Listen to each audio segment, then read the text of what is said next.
Hello, what's up mga gar? Welcome back again sa ating channel. Mangunguha tayo ng alimango ngayon mga gar. So gamit itong tinatawag nilang bintol. Ito yung pain natin.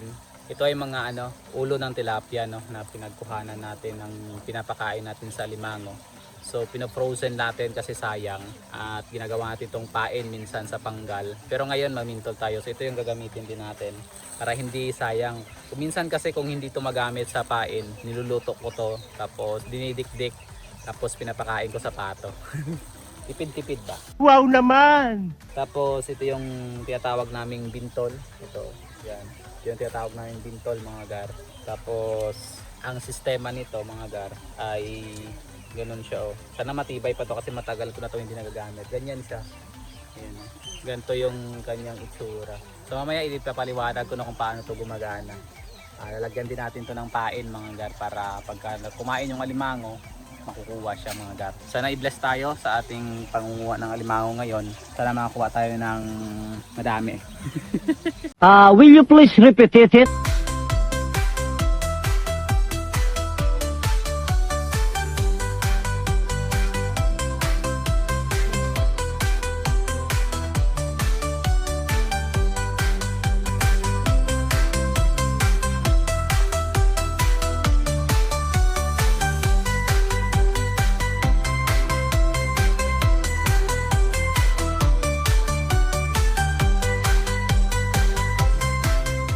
Ayan mga gar, tapos na tayong magpain ng ating mga bintol.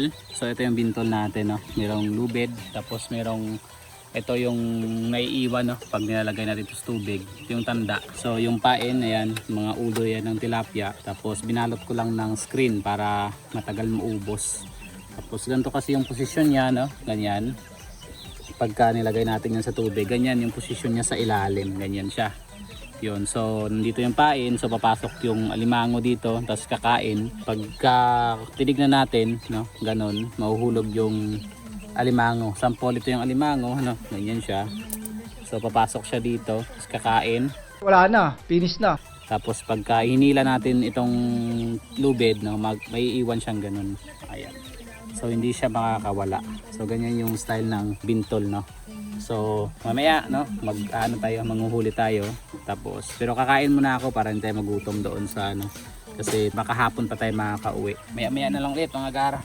So nandito na tayo ngayon mga gar, sa masukal na parte ng lugar namin. Ito yung pagka pumunta ka sa looban, Ayan ganito.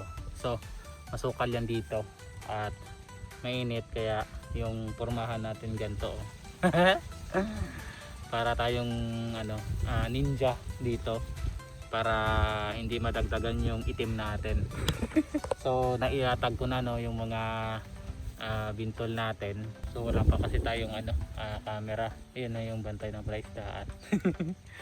So wala pa kasi tayong camera kaya cellphone muna. Tapos wala pala akong hindi ko pala na-i-prepare yung mga gamit natin, yung pwede nating ikabit lang sana yung cellphone natin, cellphone holder. Hindi ko pala nahanap, so manually hawak-hawak muna natin yung cellphone natin sa pagbablog at mahirap kaya nilatag ko na lang na hindi nagbibideo yung mga bintol ko. Tapos dito tayo ngayon nagpapahinga. Maya mga after ilang minuto sisilipin natin yung mga nilagay nating trap kung mayroong kuha. Sana i-bless tayo ngayon sa ating pagpamintol. Sige. Kaya maya balikan natin. Tingnan natin.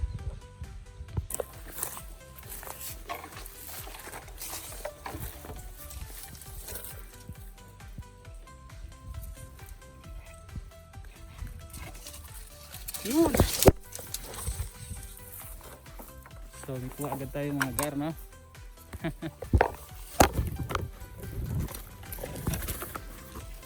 Yun, unang kuha natin mga gar, red check agad.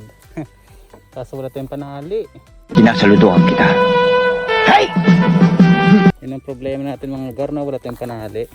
Kaya nilagay muna natin sa lagayan natin sa di pag-away.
Yo, what's up mga gar, no?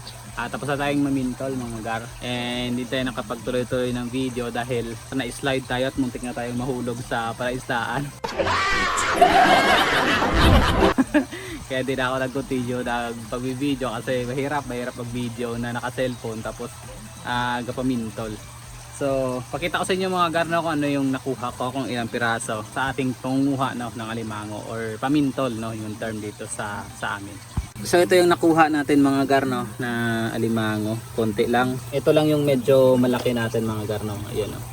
Yan, bakla yan siya. So hindi yan siya babae. Bakla yan kasi may puti pa siya at hindi pa masyadong itim yung kanyang yung kanyang tiyan. So considered pa yan na bakla. Yun. So ito lang yung nakuha natin na medyo malaki. Yan. Kaso payat yan mga gar. Tapos ito, no, na na siya, natanggalan na siya ng mga paa, no. Yung sa kabila isa na lang yung paa. Kompleto pa yan nung nahuli ko. Kaso nilagay ko lang kasi sila sa lagayan na walang mga tali. Ayun, kinain. Kinain siya ng iba mga gar. Yun, tapos ito maliit din to. Kaso mataba ito. Kaya hindi ko na pinutulan ng mga sipit. Hinayaan ko na lang siyang ganito dahil pag nag-molt to lalaki din to agad.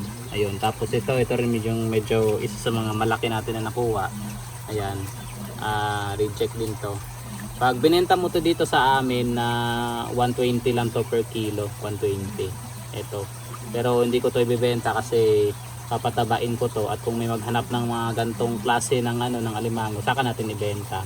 Tapos yung mga ito, no, reject na rin to dito sa amin pero pinutulan ko kasi siya ng sipit. So ang tawag dito ay crablets, no. Tapos ilalagay natin to sa setup natin. Bali 4 na piraso sa isang ganto na lagayan, no. 4 na piraso yung ilalagay natin na ganto. Tapos ipapamult natin mga gar. Yun, ito yung ipoproduce natin na soft shell crabs yung itatry natin. So meron akong ganto, no, na parang 4 na piraso. Yan, ito yung mga nakuha natin kahapon mga gar, no. Hindi naman gaanong madami pero at least meron. Hindi lang natin na continue yung natin mga gar, pagbablog dahil na disgrasya. Muntik na akong mahulog sa palaisdaan mga gar. Na ako natumba, basa ganoon. Kaya hindi na ako nag-continue.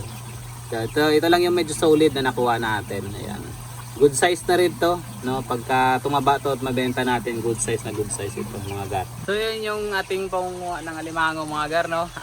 Hahanapin ko na lang yung mga gamit ko pang vlog dati para sa susunod, no, maka-video na natin yung kabuuan ng pangunguha natin ng alimango kasi exciting. Nakakatuwa din kasi pag nangunguha ng alimango, no? Parang hindi ka mabuburyong ganun. Mainit nga lang, sobrang init lang ganun. So hanggang dito na lang yung video natin mga gar, no. Sana'y nag-enjoy kayo, no, sa ating mga video kahit maiksi lang, no. At yun, ganun ang pangunguha ng alimango sa gamit yung bintol. Sa susunod to pakita ko naman kung paano manguha ng alimango gamit yung panggal kasi actually naglagay din ako ng panggal. So yun, sa susunod makita ko sa inyo mga gar kung paano. Hanggang dito na lang yung video natin mga gar. Hanggang sa muli, ito yung Kuya Tess, sabing to God be the glory.